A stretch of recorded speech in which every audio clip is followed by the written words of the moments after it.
The paints were made from natural earth pigments and are various shades of ochre, red, and brown, being more common than yellow. Black, which is oxide of manganese, was also used, but not blue or green. He could also employ his fingers. Hands are often drawn or outlined, sometimes with fingers missing. How could you draw the outline of the hand without the fingers there? And perhaps the artist used a tube to blow paint. I've seen recreations of how this might be done with crazy French guys in caves with a tube going, it's crazy. Maybe. From cave to cave, the manner of drawing will differ markedly. In part, the differences are the product of development over the centuries, but there is less change in this respect than one might imagine. In the examples that modern art historians would call the best, the cave artists showed amazing ability to represent animals with an economy of line. So just a few lines gives obvious, stark picture exactly what animal that is. Artistically, these vigorous representations were not to be matched until historic times. The paintings at Catalhoyuk, for example, are far more stiffly stylized and conventional than those of the caves. More of just an elongated body with limbs and a horn for a bison, rather than the huge chest and the small back end, which is more characteristic of actual, things like that. You can tell it's a bison, but it doesn't look like a real one. Whereas the older, more ancient cave paintings were more naturalistic, less stylized. In other words, maybe not as sophisticated, not as abstract from the animal. Let's see. The great problem in cave art is to determine why it happened. The artist must have liked to draw animals, but they would not have gone, fire and paints in hand, far into hidden recesses just to make pictures. I'll pause for just 1 minute here. We are talking about an era before agriculture. So the animals obsess these people day and night. It's fine to get some nuts and berries, maybe, some natural roots, potatoes, natural potatoes. These kinds of things are fine. But a big, important piece of your diet is just straight protein. Lovely stuff, that protein is. Good for you. And absolutely essential to the growth of our massive brains. So, they're going to be obsessed with animals. They're a hunter-gatherer society. These animals that they were obsessed with are largely extinct, So possibly they drew these to summon more animals from the underworld, or to ensure that there would be a good hunt. Sympathetic magic, doing an act here with the animal in this cave, makes something happen somewhere else in the world. Voodoo. Generally, scholars believe that they were serving their hunting communities by performing acts of sympathetic magic. That is, drawing or modeling animals would help to produce real animals and would ensure success in the hunt, particularly if one engaged in voodoo-type chants and actions. In one cave, there were found clay animals which apparently had been struck by spears. That's real voodoo. Make a voodoo doll of an animal, strike it with a spear, it'll ensure us success in the hunt somehow. It's going to skip quite a ways down. Insofar as their motives were magical or religious, one may conclude that specialized consultants of the spiritual world were beginning to appear in hunting tribes. Right? These men who went down there weren't just any normal guy. It's probably the painter of the town, or the shaman, or whatever.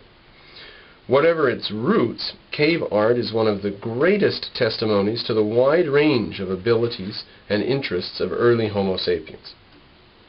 Now realize, we just think, why would you go in caves? What's it all about? Caves are just natural holes in the ground. They didn't know that. They thought caves were passages to the underworld, passages to a demon area. Realized that when they went into caves, they had to take a source of light with them. They had to take some sort of, torch or something that could go out. And some of these caves, you have to travel a long ways through many bizarre passages with many possible twists and turns, and wrong areas, dead ends, and so forth. So they had to have reliable lighting. They had to be able to get back in there and then get out and light their way the entire time. So, anyways, they were very, very, very, very, very fascinated with the underworld. Going down there and painting something, and then coming back, sending messages to some sort of god or something, and then coming back up, was akin to going to the moon in some ways. It took, the height of technology. You can't just sit around on your elbows and then run down into the caves. You have to plan it out or you'll die down there. So, okay, so there's some sketches here that represent the heads of horses. Shows how various the different things were. And I don't know how well this will show up, but for what it's worth.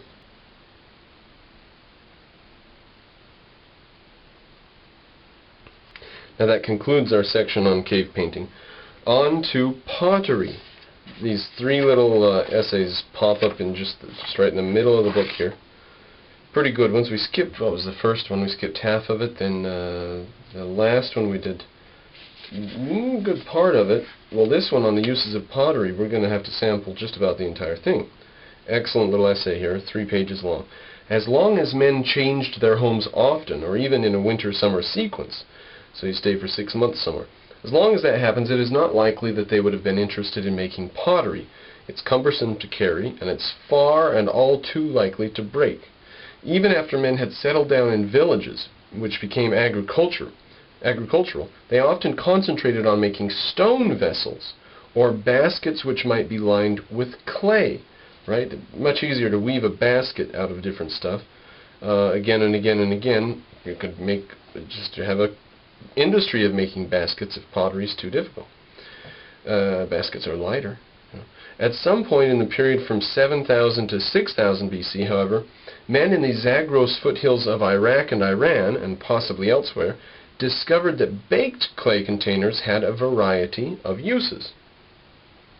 The early potter built up his vessel out of spiral coils of clay or successive strips, scraped the sides smooth, and often burnished the surface with a pebble or other tool.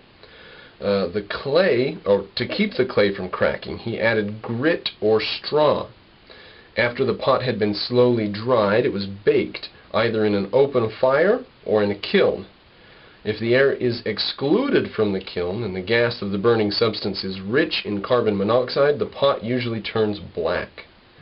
If air does enter, which is obviously far more common, then a red color occurs. Over the centuries, the potters became more and more skillful in refining their clays and in firing their products. At some point, the decision was made to just have the pot that you're trying to make turning all the time.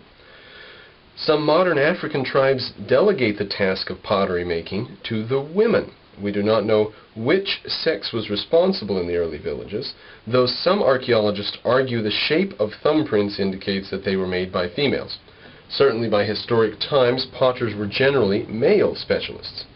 By this time they used the potter's wheel on which they could throw their vessels with greater speed and dexterity. This device was known in Mesopotamia before 3000 BC. For ancient men, down through the fall of the Roman Empire, pottery had many uses. Large pots were storage vessels for oil, grain, and other products, and could be employed as coffins. An extremely large pot, 4 feet tall or something, with the crumpled body of a person in there. Smaller vessels were used in cooking, eating, and drinking, though a modern man will wonder how well they could be washed or otherwise cleaned of bacteria. Right? So here's some evidence that they did have problems. Quote, when a Greek poet advised his fellow villagers to take a new pot straightway to the local magician to pass a charm on it, he may unconsciously have had hygienic problems in mind.